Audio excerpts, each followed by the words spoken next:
Opposition की तहरीक के अदम एतमाद को लेकर के जो सूरत हाल है अभी तक गैर वाज़ेह है, और उसकी बड़ी वजह यह है कि इत्तेहादी अभी तक अपना जो माइंड है वो बना नहीं पाए हैं, जिसकी वजह बना चुके हैं, बता नहीं रहे। हाँ, आप कह सकते हैं, लेकिन बताएंगे तो अभी भी बताएंगे एंड में ही।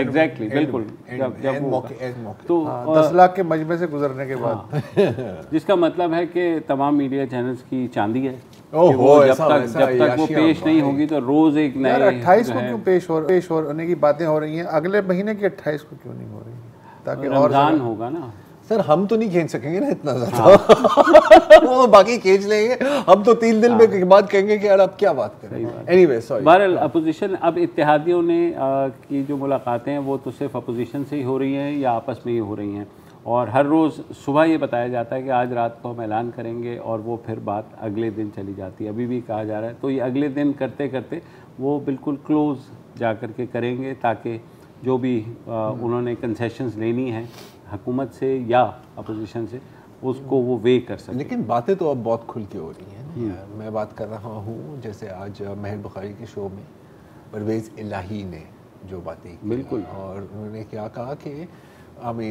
कि उनका रुझान तकरीबन 100% अब अपोजिशन की तरफ है, और उन्होंने सिर्फ अपना ही नहीं कहा, उन्होंने कहा तमाम हाँ इत्तेहादियों साहब का। 100% मुश्किल में है, ये भी हाँ, ये भी जाहिर है वो उसका अब आप कह सकते हो कि ये उनकी टिपिकल हरकत है, और है, लेकिन इतना क्लियरली कभी नहीं कहते, चौधरी का ये मिजाज नहीं है। हाँ, तो मैंने जब ये सुना, इसका मतलब है कि गल बद गई है, गल बद गई है। ये तो शेख रशीद ने भी काम पे टांगने का वक्त आ गया। मुख्तार है। लेकिन एक चीज़ जो मुझे आज बेहतर लगी वो ये थी कि कल जो एक तसादुम की तरफ दोनों जा रहे थे, तो अब ये लगता है कि शायद वो उस तरह से ना हो। कल का वेट करना है। एक तो कोर कमांडर्स कॉन्फ्रेंस में भी कुछ आया है, लेकिन वो ज़ाहिर है OIC इजलास और 23 मार्च तक महदूद है। उसके बाद तो उन्होंने OIC इजलास मानसेरा में ना होगा, क्यों इस्लामाबाद की जो हालात है उसमें। हाँ, ओह अच्छा, ठीक है, आप लोगों का साबुत इतना स्लो क्यों है? आपको यूजुअल स्टैंडर्ड करनी था, लेकिन हम जाने दे रहे हैं। चलिए ठीक है। लेकिन जो इमरान खान साहब हैं वो बदस्तूर अपोजिशन को निशाने पे रखे हुए हैं। आज ओवरसीज़ पाकिस्तानी से खिताब करते हुए उन्होंने तो उनकी बंदूक की नशिस्त पर सिर्फ आसिफ अली जरदारी साहब थे, मगर अब मज़ीद लोग भी आ गए हैं, सुनिए। मैं तंग आ गया था 3.5 साल जब से हुकूमत आई है। कल हुकूमत गई, परसों हुकूमत गई, आज गई, नाहिल है, सेलेक्टेड है। तो अब जो ये तीनों इकट्ठे होके इन्होंने जो किया है, ये अब कप्तान की जो ये बंदूक की नशिस्त है ना, ये तीनों उसके बीच में आ गए हैं। असल में ये ट्रिपल बैरल शॉटगन नहीं, लेकिन ये कह रहे हैं नशिस्त, और इससे पहले जब जरदारी साहब के लिए बंदूक इन्होंने तानी थी तब भी नशिस्त पे आ गए थे।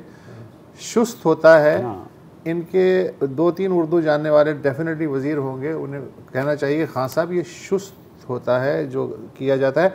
नशिस्त तो वो है जिस पे आप बैठे हुए हैं, और फिर यही बयानिया हो सकता है मेरे मुंह में खाक कि आप 1 तारीख के बाद ये कहें अल्लाह का शुक्र है कि मुझे इन्होंने जो है वो नशिस्त से महरूम कर दिया, अब मैं खुल के सड़क पे बताऊंगा। ये बयानिया भी साथ लेके जाएंगे। बड़ी खतरनाक बातें हैं ये, बहुत ज़्यादा। तो अब सवालात वही हैं जो एक हफ्ते पहले थे और जो एक हफ्ते बाद हो गए। एक्सपर्ट नहीं हो गए लायानी गुफ्तगू में। एग्जैक्टली। मैं हाँ क्या कर सकते हैं। तो अब जो है अब बाप वालों ने ये किया है। अब देखें इत्तेहादी गेम कैसे खेले। अब बाप वालों ने आज खैबर पख्तूनख्वा हुकूमत से अलहदगी का ऐलान कर दिया और उन्होंने कहा जनाब आपने दोबारा बताएं। बाप ने जो खैबर KP हुकूमत में भी उनके 2-3 मेंबर्स थे, तो वहाँ से हाँ तो उन्होंने वहाँ से उनसे लाताल्लुकी का ऐलान कर दिया कि हम वहाँ से आपसे हट रहे हैं। और उन्होंने कहा यही चीज़ फिर हो सकती है। पता है मुझे क्या याद आ रही है, मुझे वो याद आ रहा है कि जब कनाडा ने कहा था ना कि हम भी फौज भेजेंगे अफगानिस्तान, तो लोगों ने कहा कि दोनों टैंक भेजोगे क्या? अच्छा, अगर मैं आपको बताऊंगा MQM का एक वजीर आज़ाद कश्मीर की कैबिनेट में भी था। हाँ ये तो मुझे पता, वो तो था। लेकिन MQM के बारे में आपने तस्करा किया कि MQM को क्या अश्योरेंसेस चाहिए। तो MQM को बेसिकली तो अश्योरेंसेस यही चाहिए कि उनके दफातर खुल जाए यहाँ पर, जो बंद हुए हुए, फिर उनका ज़ाहिर मिसिंग पर्सनस का फैसला है, तो पीपल्स पार्टी से वो रिटन एश्योरेंसेस भी मांग रहे हैं। अच्छा, क्रूशल पार्ट है रिटन एश्योरेंसेस। और जो सुनने में आ रहा है वो कि सिर्फ रिटन नहीं, लेकिन उसके ऊपर मतलब हमें जमानतियों के जमानती भी चाहिए, और जमानती अपेरेंटली वो जो चाह रहे हैं वो है मौलाना फजल रहमान और शहबाज शरीफ। हाँ। अच्छा, इंटरेस्टिंगली पंजाब में उलट हो रहा है। काफ चाह रही है गारंटी के नून हमें डिच नहीं करेगी, वो चाह रहे हैं गारंटी फजल रहमान साहब की और आसिफ अली जरदारी साहब की। तो अब गारंटी पे जाहिर है एक दूसरे के साथ इतना मिसट्रस्ट रहा है। ये ऐसे है ना यार कि मोनोपोली आप जब अपनी खेली होगी ना बचपन में, तो जब आपके पास एक प्रॉपर्टी है, आपके पास एक है, मेरे पास है, तो हम तीनों की डील बननी होती है ना, और एक ही वक्त पे सबने डिस्ट्रीब्यूट करना होता है, और अगर एक ही पीछे हट जाए तो पूरी डील खराब हो जाती है। मुझे कुछ ऐसे ही लग रहा है। बिल्कुल पता नहीं, साबुन उठाने पे तैयार यार खुदा क्या हो गया। हाँ, अब पता नहीं मुझे क्या बात करें इसी बात नहीं तो अब तुम बता बाल्टी की बात कर रहे थे, बाप की बात कर रहे थे तुम। देखिए खैबर पख्तूनख्वा से उन्होंने हिमायत वापस ले ली है, लेकिन सवाल ये है कि जो बाप है उसमें भी शायद 2 ग्रुप मुझे ऐसा लग रहा है।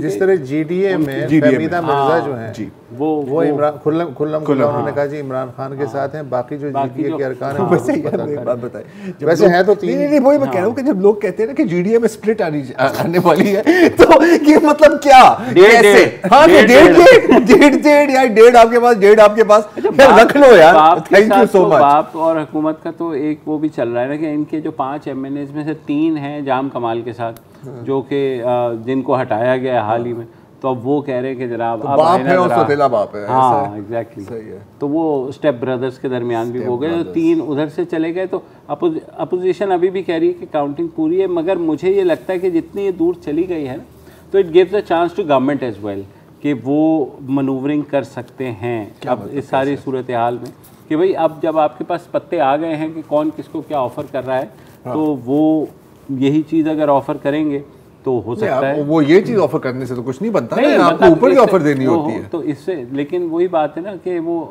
कराची में क्या ऑफर देंगे फॉर दैट मैटर। लेकिन ये है कि काफ को वो ऑफर दे सकते हैं अगर वो है, लेकिन नून खान साहब वो शायद नहीं होगा। लेकिन एक मरहला ऐसा भी आ जाता है जो कि मेरे ख्याल में अब आ गया है कि ऑफर देने का भी एक वक्त होता है। वही मसलन अगर आप कल ये ऑफर दे देते कि जी हम आपको 3 वजारतें और देते हैं तो शायद वो ध्यान देते, लेकिन अगर आज आप ये ऑफ़र दें कि साहब हम आपको दमिश्क भी बख्शते हैं, दिल्ली भी आपका है, तो कौन यकीन करेगा। मतलब वो कहते हैं ना लिमिटेड टाइम ऑफर। हाँ, तो वो वही है 24 और ये ऑफर सिर्फ 24 घंटे की। और यही बात स्पीकर जो है परवेज़ इलाही ने पंजाब असेंबली के, उन्होंने की भी मेहर बुखारी के साथ, उन्होंने कहा कि वो टाइम गुजर गया है कि अब हम वज़ीर आज़म के पास जाएं, अब अगर उन्हें कोई प्रॉब्लम है तो आएँ। और इसलिए कि आखिरी वक्त में भावताव जो है ना वो नहीं होता है। मुझे सिर्फ और सिर्फ स्ट्रेटजी अगर अपोजिशन की ये है कि हम अगला साल गुजारेंगे ना वो गुजारेंगे, ये नहीं कैसे होगा, मुझे बताएं। ये नहीं कैसे होगा। और देखें अपोजिशन चाहे या ना चाहे, जिस तरह के माशी हालात हैं, जिस तरह के रीजनल हालात हैं, सबका जो है ध्यान फौरी तौर पे इसके बाद जस्ट इन केस अगर ये हुकूमत जाती है तो जनरल इलेक्शन पे होना चाहिए। अगर इन्होंने ड्रैग किया कि नहीं जी 1.5 साल तो हम ये मज़े लें और उसके बाद इलेक्शन हो, तो उसमें 2-3 चीज़ें हो जाएंगी। एक तो ये है कि कुछ पता नहीं होता, बकौल सबसे मशहूर जो है कि सियासत में 1 हफ्ता भी ज़माने के बराबर होता है।